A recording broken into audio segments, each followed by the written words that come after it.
introduction of nicotine pouches into the U.S. market. So I'm Dr. Sydney Miller with Sonova, and I'm thrilled to be here with Rachel Schmidt of ALINC, Jessica Zadinek of AraC, and Chris Allen of Broughton.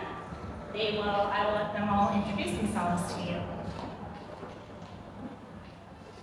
Hi, my name is Rachel Schmidt. I am a veteran of FDA. I left last year after spending 12 years at the Center for Tobacco Products as Assistant Director in the Office of Compliance and Enforcement. I'm going to talk to you a little bit today about U.S. regulation. I did have to revise my slides this week, given everything that has happened. So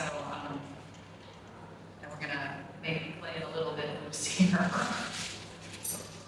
Hello, good afternoon. Dr. Jessica Zadinek. I am founder and chief research officer of ARAC. We are, as I just gave a talk on, I feel like I'm repeating myself, we're a social and behavioral science research firm that supports product development, innovation, really anything to understand your consumer, and then all the way through to the regulatory sciences related to the PMTA in the United States pathway to market. And so I'm going to be talking with you a little bit about that. Thank you. So Chris Allen, CEO of Broughton, UK-based contract research organisation. Pleasure to be here. I think we can maybe get everybody to pull forward. We could just sit around the desk, a bit more intimate.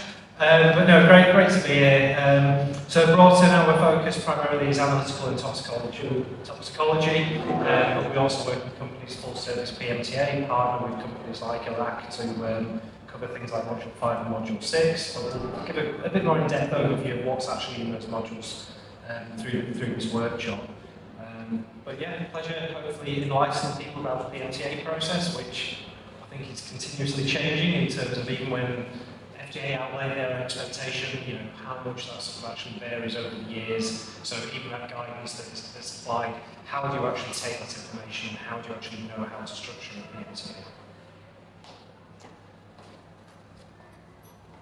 Perfect. So I'm just going to kick us off with a little bit about Sonova, and we already went through the introduction. A little bit about what we do. We offer support for international regulatory science and submissions, whether it's from start to finish, like a PMTA submission, and it's building the full picture with the evidence that you've collected from amazing people like our panelists here and their organizations, or whether it's providing a certain specific part of that puzzle. We also work not just with the Center of Tobacco Products and within the tobacco harm reduction space. We also do other active pharmaceuticals, whether it's cannabinoids, opioids, or whether it's working with CDRH or CEDAR as well. So we have a little bit of just the PMTA process and the regulated product life cycle. So I know that our experts are going to get more into this on the panel, but so it starts off with your product design, development, and then the PMTA study design, then the execution, the drafting, submission, and we're lucky to have a couple of clients that are in the post-market surveillance phase right now. So you can see there's a regulated product life cycle, and then there's also the PMTA scientific review process, which takes place alongside. So that's a little bit about Sonova. I will pass it off to Rachel for a brief review of U.S. tobacco pre-market regulation. Sydney's going to help me because I'm right-hand dominant, and if I try and do that and hold the microphone, we will be on slide 47, and I have no idea what we're talking about because that's not my slide. So I'm just going to give a brief overview here. I revised my slides earlier this week because I'm sure that you're all very aware of the fact that there have been significant changes in the U.S. marketplace just in the past 48 hours. I'm going to have a little bit of information about that later, but this is not the focus of this group, so I'm happy to talk with anyone afterwards. But the focus that I'm going to talk about here is actually on the meat of the Tobacco Control Act as opposed to the PMTA rule. It is very likely, given the executive orders and the current actions at HHS and FDA, that the PMTA rule may be massively revised or even completely revoked here in the near future. So let's talk a little bit about what's actually in the Tobacco Control Act, because that is law in the United States. It is not regulation, it cannot be revoked, it can only be changed by Congress. So the Tobacco Control Act was put into place in June of 2009, as you all are very well aware of. The primary function of the Tobacco Control Act was to give FDA the authority to regulate tobacco products. Now, there are a lot of things in the Tobacco Control Act. I'm going to touch on some of them, but this is not an all-encompassing discussion about that. We could be here the rest of today, tomorrow, through next week. None of you have the time. I don't have the slides. So, in addition to providing the authority to regulate, it set forth that there should be a center that is created to oversee, to provide oversight, and to actually enforce anything that the center does. So we are looking at what we call effective oversight, and it's to the industry to develop, introduce, and promote less harmful tobacco products. Now, I don't usually read from my slides, but that's a very important thing. One of the main purposes of the Tobacco Control Act was to provide a regulated marketplace and to reduce morbidity and mortality associated with smoking by putting less harmful tobacco products on the market in the United States. And I think we can all agree that perhaps the Center for Tobacco Products needs a course correction on that, because we are 15 and a half years in, and there are 72 products. I leave off the 2 that are cigarettes because I don't count them. There are 72 authorized products. I don't know about you, if I was supposed to produce something and I spent almost $1 billion a year and did 4 or 5 a year over the course of 15 years, I should be fired. So, which many of them were this week. So next slide, please. So, in the the Tobacco Control Act, I'm not going to say the whole thing because it makes my head hurt. One of the things we're going to talk about today, and primarily, is Section 910. As we all know, this is the application for review of certain tobacco products. I've let it when people say certain tobacco products. What does that mean? There are pathways given where you are in that system. I'm going to touch on both of the main ones, but today's session is about PMTA. New tobacco products. 910 addresses new tobacco products. Now, that's nothing that was grandfathered or pre-existing, but a new product. And how they define that is a product that was not on the market after a certain date, February 15th in 2007. If you were on the market before then, you're not considered a new tobacco product. You don't have to walk this path. Okay? It also covers any products that are modified, that were on the market beforehand and were modified after that date. So if you make significant changes and it arises to the level of what a new tobacco product is, and that's a whole presentation on its own, then you have to walk this path. Next slide. So I'm going to touch just briefly on substantial equivalent because we're not really going to talk about it. We really can't talk about PMTAs until we understand that not everything that's considered a new tobacco product actually has to go through the PMTA process. There is another process for substantially equivalent where you have a predicate product. It is a product that was on the market before February 15, 2007, and your product is either the same as that, has the same characteristics.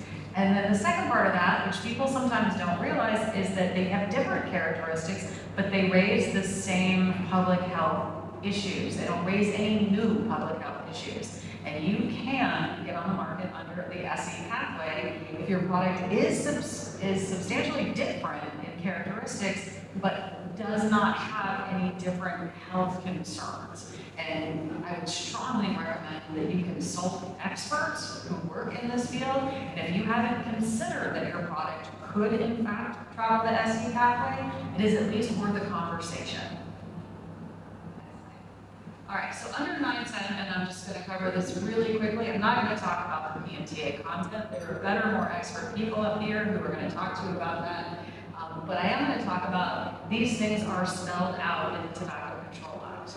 This means that it does not require the PMTA rule in order for this to be effective. Congress made these either definitions or requirements, and by law, no matter what we take out or rescind until the law changes, this is what has to happen. Now you'll know that it doesn't, right there, we start with the second bullet, never happened. No application has ever cleared the center in 180 days. And I call attention to the fact as promptly as possible, meaning 180 days is the outside. It's The maximum, they hope they could do it faster, but no later than, and here's the really important one, the receipt of an application.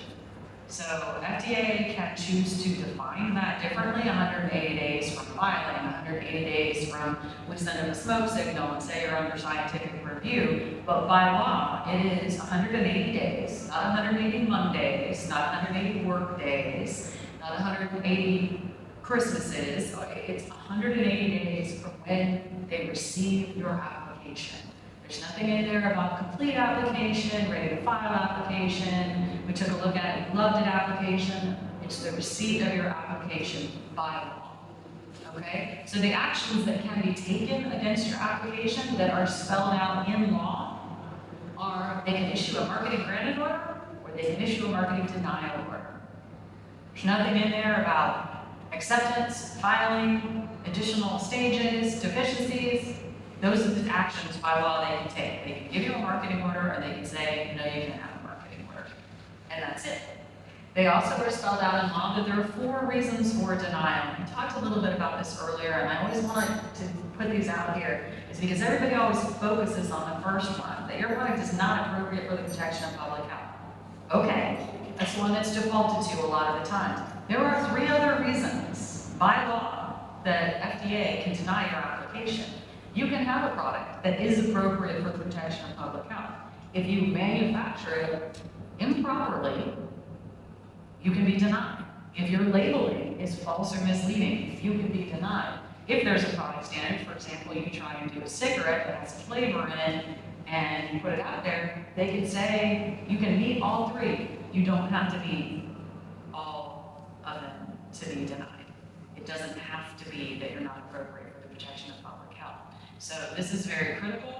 They'll be talking more about your modules, but the preparation of your application requires that you cover not just the health studies, but the manufacturing process, the labeling process, and making sure that you're complying with any existing regulations that are part of the process.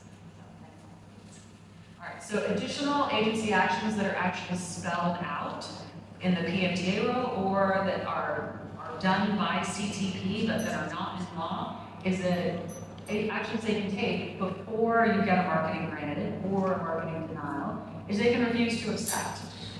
This is an administrative step.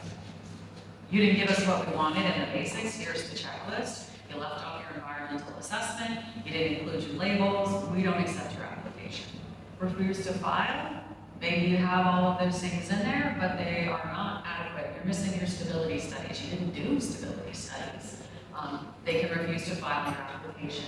Deficiencies are issued within scientific review as are requests for samples for your product. If you have never made your product, please don't submit an application.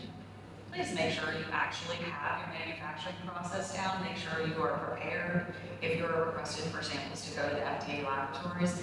It is one of the things that trips up a lot of people who make it to scientific review is that the center will request samples, you're not manufacturing them, you have no way to get them samples. They can't move forward with your application until you provide them. So that's something. The one major thing I want to talk about here, and then I'm going to stop talking about PMTAs, is if you get any of these actions above, please do not hit repeat. Please do not take your application, slap a new cover sheet on it, and submit it again. Get help. Get help from the people. When they tell you why they won't do any of these things, especially if it is actually spelled out in law, when they give you a denial order, they have to tell you why. They can't just say, we deny your application, good luck figuring out why. They have to, by law, tell you why. And as best as possible, they have to explain their thinking around that as well. So if you get any of these actions, get help. You know, the definition of insanity, doing the same thing over and over again, expecting a different outcome. Get help from people, figure out why, and figure out how a strategy to approach those, especially if you get a deficiency. You get 90 days to respond to a deficiency. I have seen one instance in the last 4 years where a company got a second round of deficiency. Other than that, they get one shot at it. You don't respond appropriately to it, you will get a marketing denial order. So invest up front, get help, figure out a strategy, it's your best shot of getting through the process completely. So, next slide. All right, so I'm done talking about that. That's going to be done for the rest of the session. I just wanted to touch very briefly on this. Many of you have probably seen this in the news. I won't read this slide to you, but all but one office director within the Center for Tobacco Products was eliminated, reassigned, or removed as of this week on Tuesday. The only director that survived was the Office of Compliance Enforcement Director, who's been in this position less than a year and is a career FDA. John's a great guy, but he's the only one that survived the culling that happened this week. In addition to that, there are other offices, positions that have been removed. Most notably, the Office of Regulation has been eliminated. So product standards, guidances, policy memos, all of these things come through that office. So while I know a lot of people are perhaps positively excited about the changes at CTP, I want to remind you that Office of Regulations, also with the CTP communications and policy teams that were eliminated, are the only routes for that office to communicate with you, the applicants and the stakeholders. So while it may be very exciting that things are changing, unfortunately, if you don't have an inside person, you may not actually know what those changes are going to be or be able to prepare for them because there is no mechanism remaining for them to communicate with you. So that is problematic. Other offices have been heavily reduced that impact things like retail inspections, CMPs, further enforcement activities, user fees, all of these things. How they will play out, I honestly don't think the administration really knows how many activities and programs they impacted with the removal of some of these offices because the offices do lots of things. For example, the office that calculates and issues the invoices for your user fees were eliminated. How are you going to collect user fees? These things are problematic, and by law, the agency has to collect user fees. So they're going to have to figure out how to bring some of those activities back now that the entire offices and divisions have been eliminated. So thinking some of those things through, big believer, think it through up front.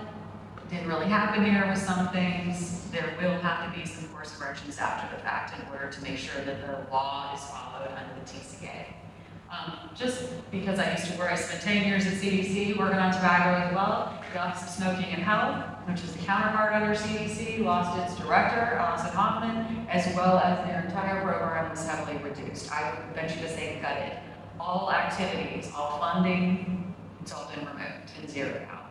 So we will see how this plays into the reductions at CTP. A lot of the surveillance activities that were being conducted, including the cessation and quit lines, have all lost their funding. So what comes next? I would say your guess is as good as mine.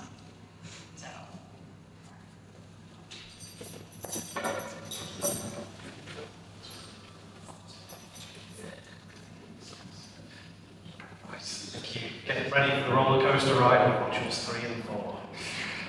So very quickly, just about Broughton. So our focus, we're a UK-based CRO. We're primarily lifestyle, healthcare, and pharmaceutical industries. So pharmaceutical industry since 2006, and then evolved in that space. So the other molecules we primarily work with cannabis and nicotine molecules. Experts in chemistry, manufacturing, and toxicology. We do offer full service PMTA applications, but we're partnering with companies like AraC, as I said earlier. In terms of the team, we've got over 80 scientists and consultants, 2 facilities based in the UK, which are accredited to ISO 17025 and are also inspected by the MHRA and FDA for GMP. So a long history of working with nicotine products, but over the past few years, some of those biggest successes, we've actually supported 2 companies obtain PMTA marketing granted orders. So that's a big sort of tick mark for us in terms of the science. Some of that actually involved defining the scientific strategy as well as executing and reporting on those studies. And that's all aligned with our mission. You know, we don't have our own products and we don't do any work with combustibles. It's purely reduced risk products that we're trying to bring to market. And it's helping our clients accelerate these life-enhancing products to market. So I think to kick off, I think one of the first things is, and this is talking sort of under the current PMTA structure, you know, yes, that might change, but really, really important, the PMTA isn't a template. It's about how you tell the story of your product, how you actually demonstrate that this product is appropriate for the protection of public health. as well as complying with the other regulations. So it's not just a tick the box exercise, it's not just filling out forms, you've actually got to define what your strategy is to prove the benefits of your product. And it does feel overwhelming. I'll talk later about some of the different areas where all this information is coming from, so it does feel overwhelming, but it doesn't have to be. If you speak to the right people, you can start to make sense of that. And essentially, bringing in the right team to be able to help you tell that story of the product. And so one of the things we're actually trying to prove that Rachel touched on is APPH. And one of the ways of defining this is the modified tobacco harm reduction equation. So we have here on the left, we've got this population level tobacco harm reduction. We've got a huge section here, which mainly Jessica is going to be covering in brackets, which is all about the intended and unintended consequences of the product. So you are trying to make this appeal to adult smokers. You don't want these products to appeal to non-smokers, and especially when you bring the youth element in, you do not want to appeal to youth. Where modules 3 and 4, we have one little hexagon here, which this is about demonstrating that this is a scientifically substantiated reduced risk product. So this is very much about the analytical work, the toxicological work, and of course the manufacturing to demonstrate that you can make that same product again and again and again. There's no point conducting a PMTA if your manufacturing controls just demonstrate you cannot consistently make the same product.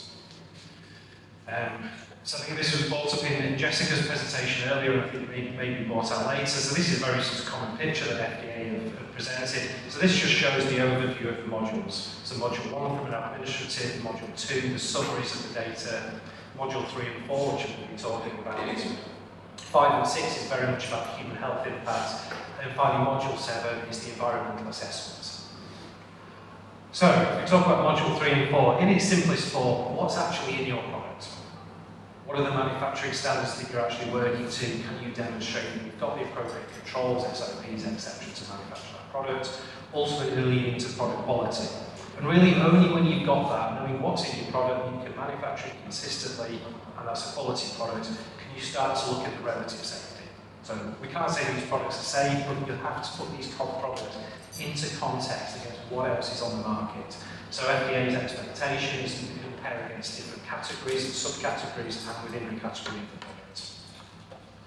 And modules 3 and 4, very, very interlinked. A lot of that information, which I'll show you on the next slide from module 3, is going into module 4, but that doesn't mean that they're completely independent because we also pull data from module 5 and 6. So if we're trying to work out the toxicological impact, we have to know what the consumption levels are.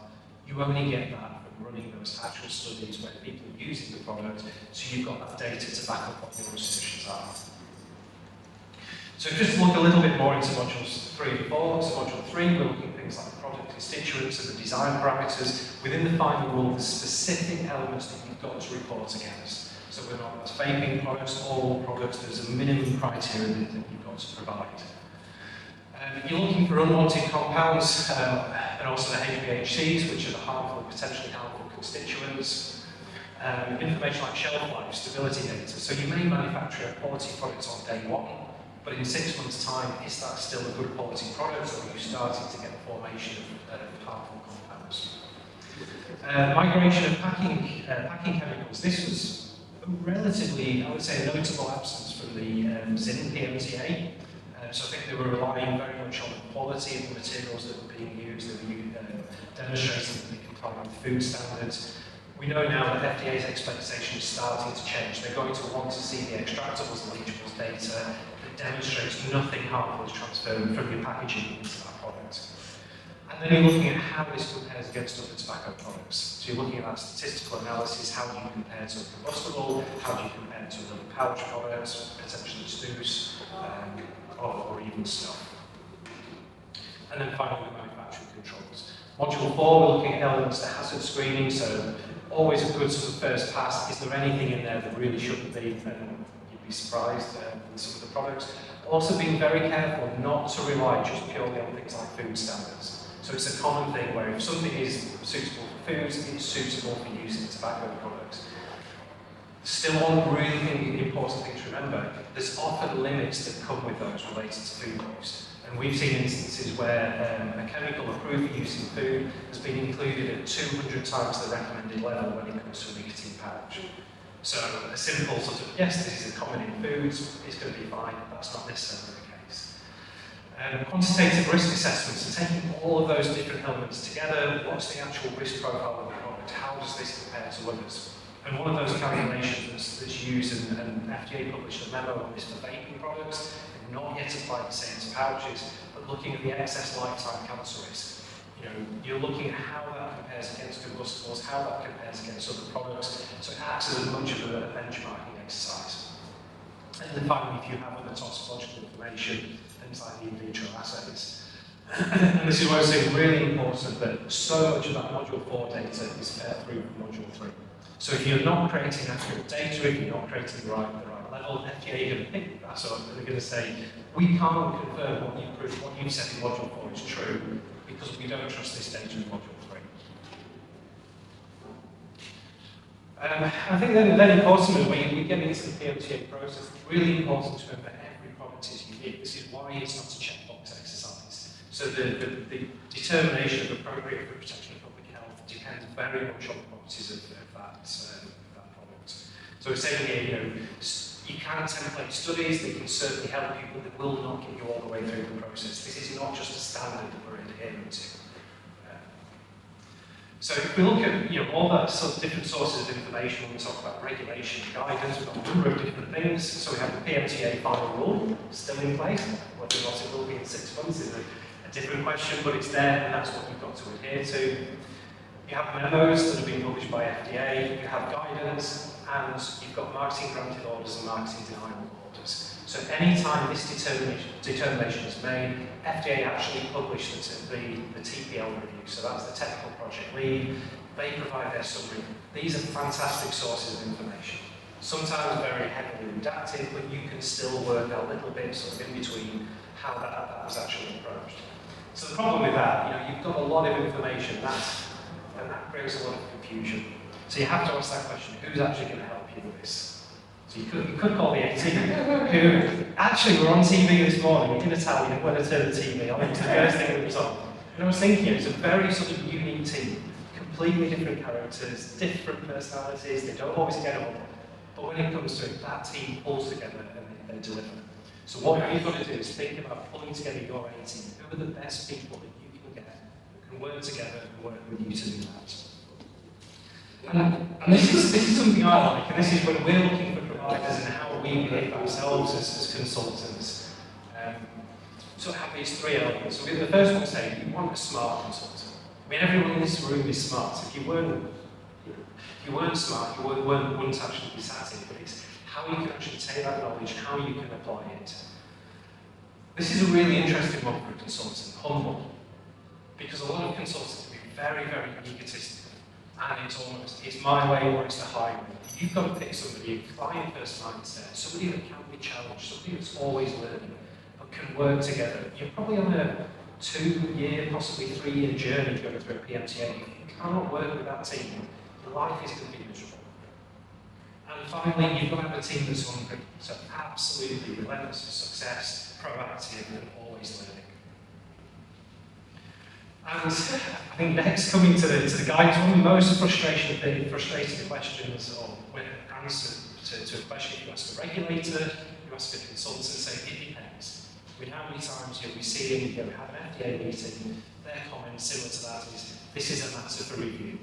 Give us the data and we'll give you the answer, which isn't particularly helpful, but generally they cannot give the answer because they don't know the data. So a good consultant doesn't always have the answer, but they have the ability to work it out. And often those decisions are actually data-driven. And I'm just using this as an example. So we go back to the early days of the PMTA, the only thing that was knocking around was the guidance. And the common sort of misconception within this, the guidance says to characterise the product, we need to test 3 batches of separate replicas. That just became the industry default. What it actually says is FDA recommends data sets spanning different batches, generally 3 or more, with multiple replicas per batch, generally 7 or more, depending upon the variability demonstrated in the method validation. So that's not an answer. That's not telling you what to do, but it's giving you some form of guidance to be able to get there. So that can be very frustrating, but what you've got to remember is that actually brings you opportunity. Because a lot of companies were just going through, yes, 3 batches, 7 replicas, Christ, this is going to cost me $3-4 million to do a stability study and product characterization. And so we actually took that guidance and said, look, this is guidance, let's put something different together, let's look at science-driven rationale, let's hypothesize, let's run hypothesis testing on that, and back that up with statistical data. The results of that, the lighter blue, we've got the traditional approach, which a lot of companies are going down. We've then got the scientific sort of driven approach on the right-hand side. And what that resulted in for our client was a saving of around about $3 million across those studies. More importantly, time, which was absolutely critical to them. The money was important, but they were hurtling towards the PMTA deadline. They did not have the time to conduct those full studies. And the result of that client actually got a marketing right. So we really challenged that scientific sort of thinking that was out there in the industry. As a close off, I just want to put a few myths here related to the PMTA. This is a really common one. We can sell after submission, so either be that an acceptance letter or just actually making a submission. False. There's only those 3 pathways to market. So that's the PMTA, it's the substantial equivalence, and it's the exemption from substantial equivalence. We'll just do what's in it. False, but learn from it. FDA's thinking has changed. That TPL reviews back from 2020. Then FDA have received more information since then. They're still learning. They're seeing new risks that can come from these products. So don't just think that you could copy that submission and get expected authorization. This is an interesting one. Seeing it as a sort of skinny stroke light PMTA that was supplemented over time. Yes, they did issue supplements, but again, if you look at the TPL review for that, you can see that the chemistry, toxicology, microbiology only had 1 review. So normally the process is you have first cycle review, you get a deficiency, you give those responses, you get a second cycle review. For those individual modules, there was no second cycle review. And even the amendments that were made, it's in the TPL review saying, this doesn't change the determination, this doesn't change any of the opinions with the first cycle review. So that was clearly very, very robust and good PMTA. Once used data covers all, I can just test one product. False. You can bridge if you're very clever, but FDA absolutely expect you to fully back up why you're justifying bridging. So again, if you're using literature data, FDA love to use literature data to justify why a product should be made to market, because they just cover everything under one umbrella. When it comes to yourself using that data, you have to absolutely prove beyond doubt that that's applicable to your product. Dissolution equals clinical data. That's false. You still need to do dissolution testing. That's one of the requirements of the final rule related to the release rate of nicotine. But you cannot overcome the human interaction with the product to try and predict how it's going to behave through a chemical process. That's fine for things like a solid dose tablet you take. You can run those studies anywhere in the world as long as they work to the right compliance. But FDA expects to see how that product is used in real world circumstances. So does somebody leave it in for the prescribed amount of time? Do they leave it in for 60 minutes, 120 minutes? Do they eat, do they drink, do they move it around? All that changes the pharmacokinetic effect of that product. So finally, just the key takeaways. So here, you can't fully template a PMTA. You've got to tell that story. You've got to be able to, you have to plan that PMTA properly. And it's your product, you know that product better than FDA do. So it is your job to get across the benefits of that product to FDA. Engage early, build a clear strategy, and make sure your evidence is focused on the benefits of that product. And partner with the people that know, they understand the science, but they've got that ability to put that in the story to tell that to FDA. And the Smart World or PMTA does open up a real market opportunity. If we look at some of the numbers here, so the estimated US market size is expected to increase from 3 billion in 2024 to over 6 billion in 2027. This is from the Tobacco Intelligence Nicotine Pouch Market Database. And within that report, it actually demonstrates that that market value, the US is making up around about 50% of those countries that they've selected. So out of 20 key countries for the nicotine pouch market, the US is over 50% of that. I'll hand over to Jessica. I'm going to sit down, but I also might fall asleep, so I'm going to stand to go. Hello, everybody. Good to see you all again. So, first, just going to start, and I mentioned some of these key points earlier in the keynote, but basically, this industry, tobacco and nicotine, it is a worldwide issue. It is not just isolated into one country. It's not just isolated within the U.S. In fact, we typically see regulations, we typically see products coming from other countries a few years after they've already been put into market in those countries and regulatory frameworks have been developed. So it's really interesting because I would like to say that the rest of the world does it better than we do in the US. But a little bit about ARAC. It's a US-based contract research organization, as I just mentioned downstairs. Women-owned, we are FDA aligned, we have great relationships with FDA. I've been in the industry myself for 10 years. I was within the federal government, public health for a few years before working at Altria. It's one of the largest nicotine tobacco companies in the US. And now, I guess 3 years at ARAC supporting the industry. The experience we had really spans across all nicotine tobacco product categories, as you can see on the screen. So we have worked on combustible cigarettes, smokeless, heat not burn products, oral nicotine pouch, and e-cigarettes. So we fundamentally believe and have experienced through marketing granted orders as well. 3 primary pillars of success. First, starts with the consumer, again, as I just discussed in detail downstairs. Also then with consideration of your business strategy, your business objectives is the second factor that we typically take into consideration when working with folks. And then finally, the regulatory environment in which a company is attempting to get their products authorized and on the market. So, innovation and product development, it really is fundamentally the most important part. I have seen, I guess, 2 big examples I'm thinking in my head where the lack of this stage led to millions and millions of dollars wasted and a product that nobody actually would use after being authorized. If you are not asking the question in the beginning, what are the needs, the wants, the gaps, not just today for your potential consumers, but tomorrow, meaning 6 months from now, a year from now. What are their needs and wants based on different changes and life events? All of these things are constant, they're dynamic, it's constantly changing. If you're not asking your consumer base these questions and giving them scenarios, hypothetical scenarios of what would they do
then I'll also be honest that what people think they will do typically isn't what they actually do. So there's a lot of not a direct linear translation to what your consumers are telling you and what they will actually do.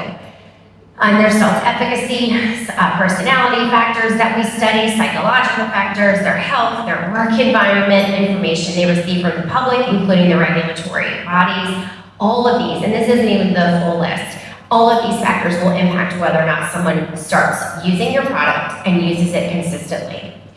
So we like to tell the clients that we work with, having the innovative product development at the forefront of your business plan is critical, and we give rapid, iterative feedback. We're not talking the long-term scientific studies that I'll get to in a second. We're talking about really quick turnaround to you all to tell you what to change, how to improve your products so that more people will buy them and use them.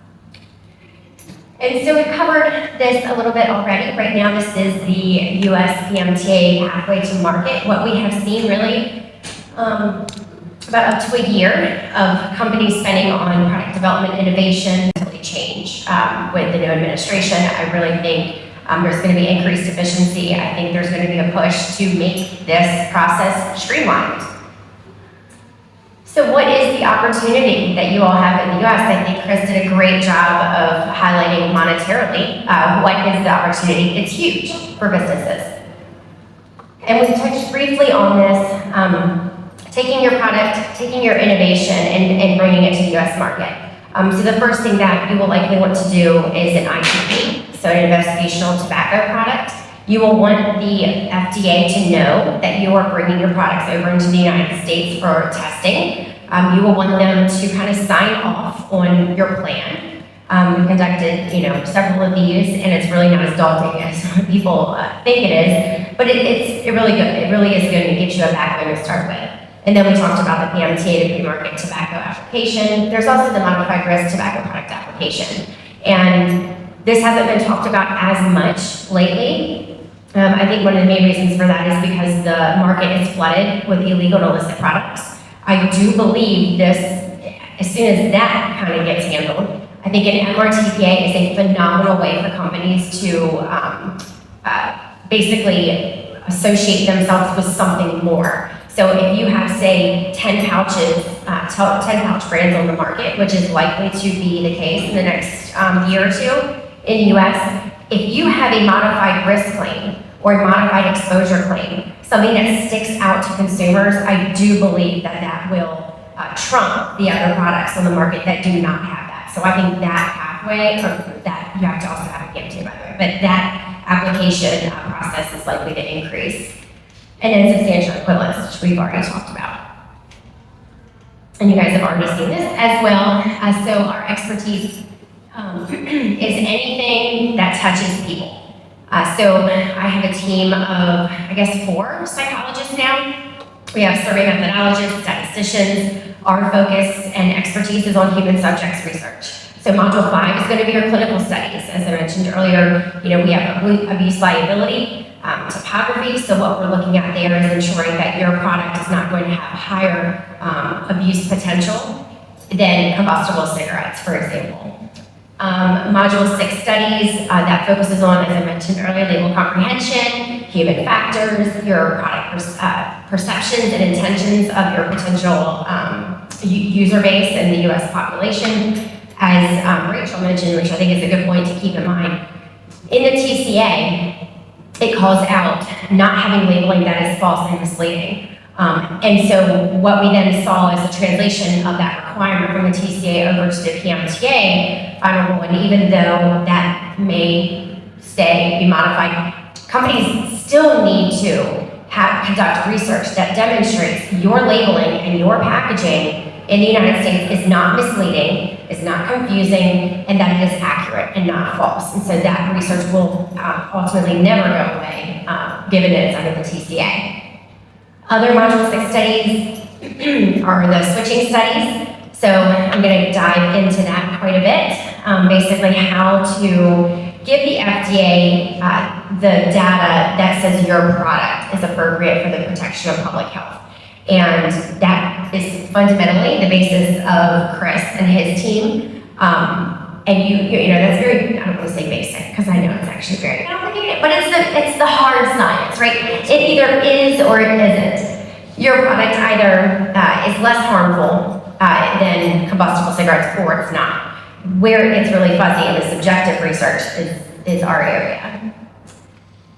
And so this is a quote that the FDA actually stated. So based on existing scientific evidence and our experiences in conducting PMTA reviews, employing the APPH standard over the last several years, FDA has determined for these applications, being flavored ends products, to effectively demonstrate this benefit in terms of product use behavior, only the strongest types of evidence will be considered, being reliable and robust, specifically in RCT. This was of no surprise to myself or anyone else on the team. We would have recommended and we continue to recommend an RCT no matter what. Doesn't matter if you're dealing with pouches, gum, what have you. If that is inherent in our training, our expertise. If you want to assess the effect of a stimulus on behavior, it is the only study design that does that, is a randomized controlled trial. You must randomly assign your people, your participants, into different conditions. That is how we establish in experimental research psychology and in the applied space. It's the only way we establish a cause and effect relationship. So if you want to know, is your product going to benefit your population, you have to randomly assign them and then conduct your study a variety of different ways.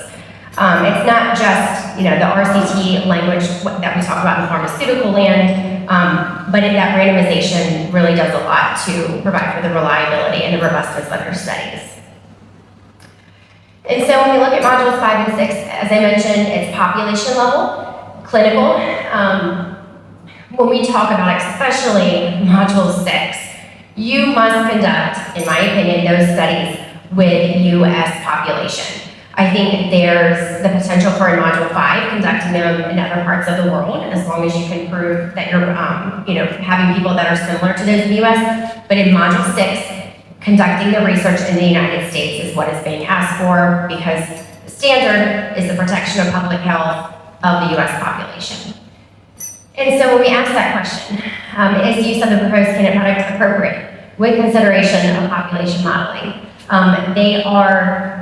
They have and continue, I believe, to use modules 5 and 6, particularly module 6, to demonstrate whether your product is benefiting the population. So first, base minimum, don't put in a product application if your hard science is telling you you have a higher risk product. That is a shoo-in, that's a given. I believe fundamentally, if you are saying it's a higher risk product, you won't even get to modules 5 and 6, as far as talking about being the FDA and reviewing your application. And so, what are some of the studies you'll be conducting? So a tobacco product and perceptions and intention study, TPPI study. This is a large online survey where you're assessing the US populations, their perceptions, their attitudes, their beliefs, and their intentions to use your candidate product with consideration of your packaging and your labeling and marketing. You'll also conduct label comprehension and likelihood of misuse. So that's a human factors or usability study and label comprehension. So that gets at what I was saying earlier, which is no matter what, you're going to have to demonstrate that your labeling and your packaging is not misleading and is truthful. You'll also want to assess the likelihood of initiation and cessation by users and non-users. And this is where your switching study comes into play. Excuse me, and actual use study. So that's, hey, you might think you have the best product and it has launched beautifully. I keep picking on Sweden downstairs, so we'll say launched beautifully in the UK. And you're going to bring it to the US market. But if nobody wants to use it and you're giving them free product in a switching study and nobody does use it, is your product really going to benefit the US population? Again, the hard sciences might tell you it's a less harmful product, but no one's going to buy it and no one's going to use it. And so your switching study is going to give you that subjective benefit to say, I have a product that has the ability to take a smoker and have them put down their cigarettes. That is the key aspect there. They also want to know product use patterns and topography, and the point here is, great, you've got a product that has matched or has met the hard science standards. You've got a product that has met the subjective standards from an actual use study, and now you're going to give it to people and say, live with this for 2 weeks or a month, and I want you to record everything you do with it. And now you have a smoker, former smoker, starts using your product, but instead of smoking 20 cigarettes a day, now they're using, totally don't think this would be possible, but 80 pouches a day, right? What do you do with that information? What is the FDA going to think about that? Right, so that's that consideration of how people are going to use your product, how often they're going to use your product. Are they going to put 3 pouches in their mouth? It just gives them really a landscape of how the consumer is going to interact with your product. And I mentioned previously the use liability. So in Module 6, again, you want the measurement of your benefit to be reliable and robust so that the FDA can believe it. In the subjective sciences, like psychology and behavior and thoughts and feelings, it is very easy to conduct crack research. Very, very easy. And what the FDA is looking for is you to conduct research that them, as a peer across the table from me, having the same background, they can look at our study and say, yeah, that makes sense. They're measuring and asking the right variables. They're controlling for the right variables. They're setting up their hypothesis. Their designs are robust. They're conducting the right analyses. That's what you want to make sure you're working with someone that has that relationship with the FDA that's going to design a good study. So what we're looking for here, FDA is going to evaluate your PMTA based on that public health standard. It considers the risks and the benefits of the product to the population as a whole. You must demonstrate that smokers will switch to your product. One of the individuals who has recently been nixed, we have a quote there from him recently. If an application contains sufficient scientific evidence to meet the necessary public health standard, including a non-tobacco flavored, we'd authorize the product. But such evidence was lacking in this case. And again, I would have to say that I agreed with him in this instance that I'm pulling from. Again, yes, you can do research, but it has to be the research that gives you the reliable and robust data. And then another one, review determined that the applications do not contain evidence from a randomized control trial or longitudinal cohort study regarding the impact of the ends on switching or cigarette reduction that can potentially demonstrate the benefit of their flavored ends over tobacco flavored ends. And again, I go back to, it's one of the first things I learned in getting a PhD in this space, which is assessing the effect of stimulus on behavior. You have to conduct a randomized design. And that's basically what Dr. Portnoy had indicated there as well. Now, measuring the risks. The risk, you must consider the likelihood and the prevalence of youth and non-user uptake. So one instance here, findings from NYTS, which is our National Youth Tobacco Survey, showed that Vuse e-cigarettes, which are cartridge-based products, have been second most commonly reported e-cigarette brand used by youth in the US since 2021, was part of their application review. In fact, they stated that the products have replaced Juul as the top-selling vaping items on the US market. They are, number one, I don't think they would expect, well, I know they don't expect, but I don't even know if they would accept a company doing this type of research on their own, right? So getting youth together, getting non-users, and basically saying, hey, here's a product. You want to use it? Go ahead. That would be the only way to give FDA direct risk data. So instead, what they rely heavily on is the NYTS, which gives us the prevalence at which youth underage are using nicotine and tobacco products, and then further, which tobacco nicotine products are they using?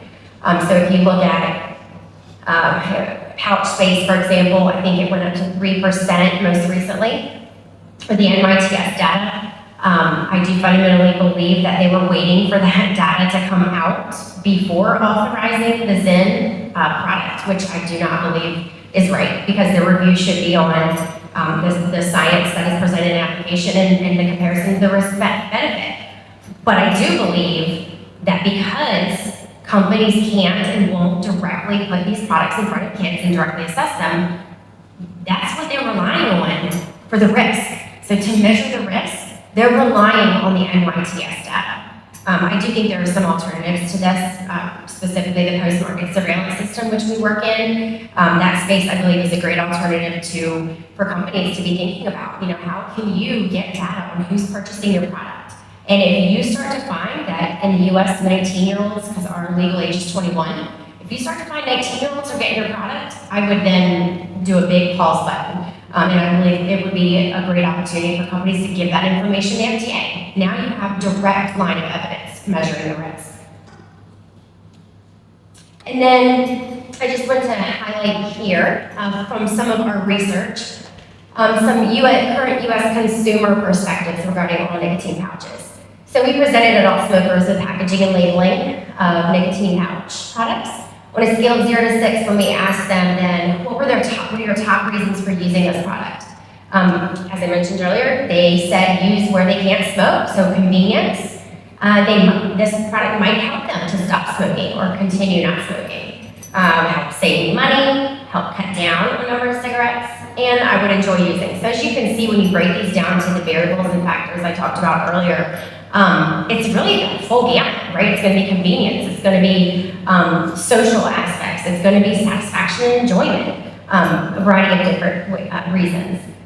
And the non-users really were not attracted or had high intentions to use this product. So on a scale of 0 to 6, they were averaging a 1.7, which was the low likelihood of use. So we have a low risk when it comes to this assessment. Some things that they stated were I would not use, as I quit years ago, I would not use them, I don't smoke. I no longer smoke or use any tobacco products. So for this specific product, their packaging and their labeling was not bringing, it was not bringing in former users of tobacco and nicotine. They still had those low intentions to use, which was a good thing. And then just some specific quotes coming out of the US adult smoker. The pouches, I know that they say you don't have to spit, but my entire life I grew up in a farming community. The boys in high school on the client's strategy and level of risk that they want to take, right? So there are some clients who say, I want to do absolutely everything that I know I need to do before submitting my application to the FDA. And you're talking years in that instance. There are some clients that say, hey, I have, the appetite for a little bit of risk here, and I want to conduct 75% of the scientific evidence that's needed, and then submit. Some say, I'll just submit bare whatever, and we all have our perception on that. But really, it is the appetite of the client, their kind of risk tolerance and business objectives.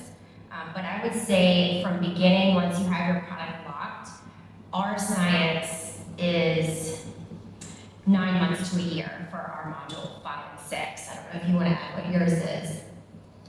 Yeah, I think you'd be typically looking around about sort of 18 months in total to do that. I mean, it's slightly different when we have the first PMTA deadline. Companies have 9 months to do it. I mean, they achieved that, but that was with data following sort of subsequently to that. So when you're talking about things like shelf life data, you need to run that in real time. So if you want a 24-month shelf life, you've got to run that study for 24 months. So what companies were doing under that first PMTA deadline is saying, look, we're going to submit with 6 months because that's all we've got. This is demonstrating the product looks to be okay, and we'll continue to supplement that application.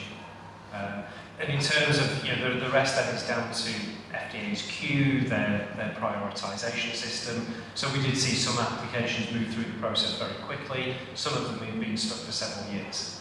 But I would say that if the FDA process worked as it should do, in terms of the 180 days, you should really be looking about a time frame of 2 years from the point of product lock, starting the project to actually getting approval. Yeah, I'm just going to add one more thing to that, which is with the new administration, I would hypothesize and expect that the backlog and the queue of applications, some of which have been in there for years, he's going to come in, and here he is, but he's going to come in and say, get this cleaned up, and either get the products to market if they warrant it with the science, or tell them that they are denying, right? And so I'm really hoping that might be the only positive that comes out of this is that he's going to be very serious about following the law when it comes to the 180 days and promptly getting feedback to companies, because he is very company focused and business positive, I would say. So I just want to add something, because both of you actually said it. From when you're designing, your formulation is locked. So I have worked with numerous clients who have insisted on starting some of their testing. They're going to start their stability testing. They're going to start their HVHC testing or their extractables and leachables, and halfway through the studies, things have been kicked off. We're at T6 for stability studies, and they admit that they're actually still playing with their formulation, or, well, they just had to change the battery a little bit in the device. My favorite is, well, the ingredients are generally the same. It's like your definition of the same and mine is not the same. So it really, you need to have a strategy, because there are certain things. Do you really want to be running a year-long study when you haven't done the basic stability of your formulation? Because if something goes wrong, if you have to change how you're manufacturing, all of a sudden you can't acquire the packaging that you were using. All of these things need to be locked into place, and there are certain points where I would strongly suggest that, yes, you can overlap things, but they need to be staggered in such a way that you are not all in on a formulation or a product, but you don't have the basic information as to whether there's a problem with it. I'll also add one thing. I know that it's been touched upon a couple of times, but it's also where choosing the right providers to work with really comes into play. Because when you're talking about a 9-month study, a 24-month study, if it's not well designed or if it's not following GCP or the correct rules and regulations, then you're going to have to redo it. So double that time frame. So I think that's really so important, and it's to go with providers that do have experience and have done this and navigated the FDA successfully. It's just incredibly important here. You just reminded me of something. Pre-submission meetings with OS. If you are submitting a PMTA and you have not requested a pre-submission meeting, then we should have a conversation very, very quickly. Those pre-submission meetings are very important, and you need to bring the right people to the table with that. Don't walk in with a list of questions and that require a yes or no answer, because you will get, it depends. You will get, well, we'll have to take a look at all the data when you're done in 2 years from now. You need to make sure that you have a strategy on how you're going to formulate the information you have, the information you're seeking, and then, if at all possible, put a familiar face on the other side of the table with you, because people answer people they know, even if they're not sure they're supposed to. You will get more information. So pre-submission meetings, it costs you virtually nothing compared to the cost of a PMTA, and it's like a sneak peek. Because if you say something really out of line, most people can't control their facial expressions. You're going to get it, even if they never open their mouth, and it matters. All right. Come bring this over to you.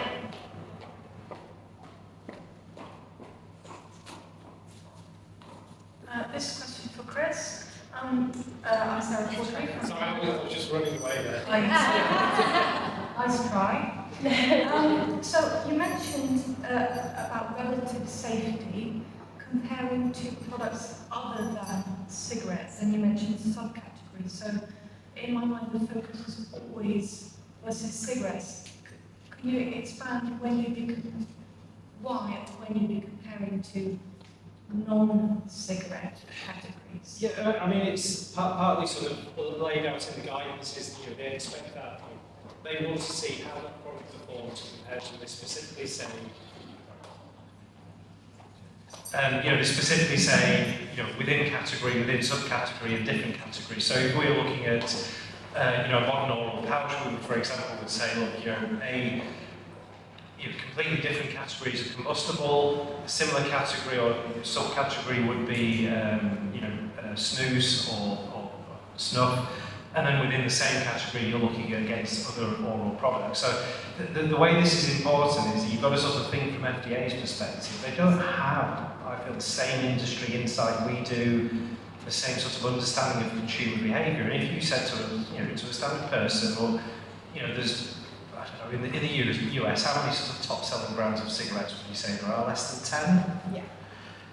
You then look at the magnitude of the reduced risk nicotine products out there. But it's very easy to think, well, if there's 10 brands of cigarettes, we only need 10 brands of other reduced risk products. And so when FDA sort of look at that, they've got to think, are we going to authorise this product that's demonstrated it's got a benefit to adult smokers? We've got another product which also demonstrates a similar adult to benefit smokers, yet the risk profile is slightly higher than the product's been authorised. So from a very sort of simple, logical mindset, you go, well, is there any benefits with proving that? Whereas actually we got a smaller number of products on the market that we can put in a very tight post-market requirements, and we can keep a very, very close eye on those small number of products. So you've got to, that sort of feeds into your whole story, so you've got to look at how you're going to demonstrate that from a human behavioural perspective, and as well, it does come down to the chemistry and toxicology as well. Great, are there any other questions? Hi. Question about what happened in the last 48 hours. I know you said your guess was as good as mine, but could you, maybe also you elaborate what you think is going to happen, or do you have an educated guess that's better than mine? So I had my personal thoughts. My lawyer's right here, disclaimer, so this is right there. There are a lot of moving pieces. There are a lot of moving pieces right now. I think that the number one takeaway is that HHS and the administration is seriously unhappy with how CTP has been handling the regulation of tobacco products. That is very well supported by the fact that almost every office director that's been there for any length of time was removed, and that also and specifically for PMTA application reviews, because it is the only office that suffered multiple removals of leadership positions at multiple levels. Other offices, the office director was cleared out. Within Office of Science, the two, Matthew and Todd, who are the faces of PMTA review, were both removed. And that's the only office that happened in. I also do think that some of the executive orders that have happened over the last 4 to 6 weeks, specifically the ones towards late February, where all agencies, including HHS, were tasked with categorizing rules, regulations, guidances, memos, actions that they have taken under 7 different categories of, is this constitutional, does this align with the legislation? You can click through them, look at a lot of what's been done by the Center for Tobacco Products, and it is a large expansion. It's a generous interpretation of the Tobacco Control Act. It covers a lot of ground, and you can make significant claims that it is a massive amount of overreach that was not spelled out in the Tobacco Control Act and was not intended by Congress. And that those we're tasked with putting those on a list to be rescinded or revoked by the new administration. So those lists, they had 60 days to work on those. They're about done with 60 days.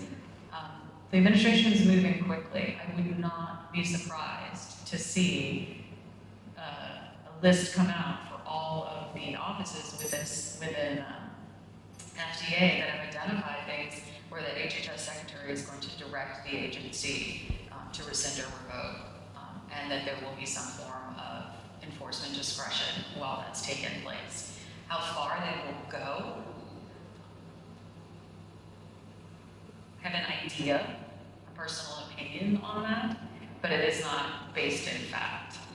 It's based in all of the different activities that have happened and are continuing to happen. So the more information, like with any scientist, the more information you have, the better your conclusions are. So I think we're going to see a massive amount of change. I do think we're going to see a massive amount of deregulation associated with how tobacco is handled in the United States, and I do not think it will take very long. One thing to keep in mind, as Rachel posted, the first thing that's in the TCA that is required by law to demonstrate a product is appropriate for the protection of public health. That will never go away. How you measure, assess, and define appropriate for protection of public health has up to today been quantified with the PMTA final guidance, right? They said, here, you have to demonstrate its appropriate protection of public health, and here's how you need to do that. My personal belief is, well, one thing I do know is it took a lot of effort to develop, design, and finalize that guidance. A lot. I also know that our president is not pro-tobacco and nicotine. He does not like the vice industry. Doesn't use the products, doesn't drink.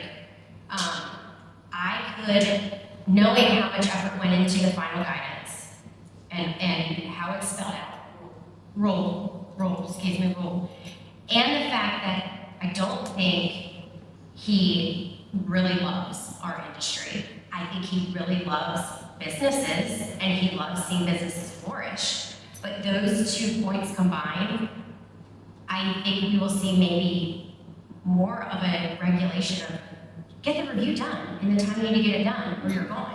But as far as the science that's needed, I don't think that is going to be cut or drastically changed.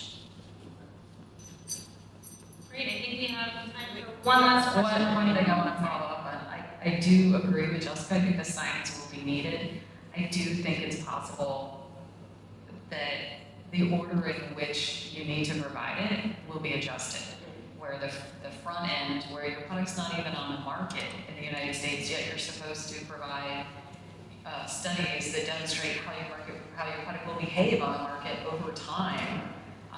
That I do think that it is highly possible that some of those things that are included in the PMTA may be shifted to the post-market studies that are required and annual updates and things of that nature, and that hopefully in doing so, we'll actually have real-world data. We'll know, as opposed to assuming, whatever I say, my 16 and 19-year-old are likely to do the opposite twice just to annoy me.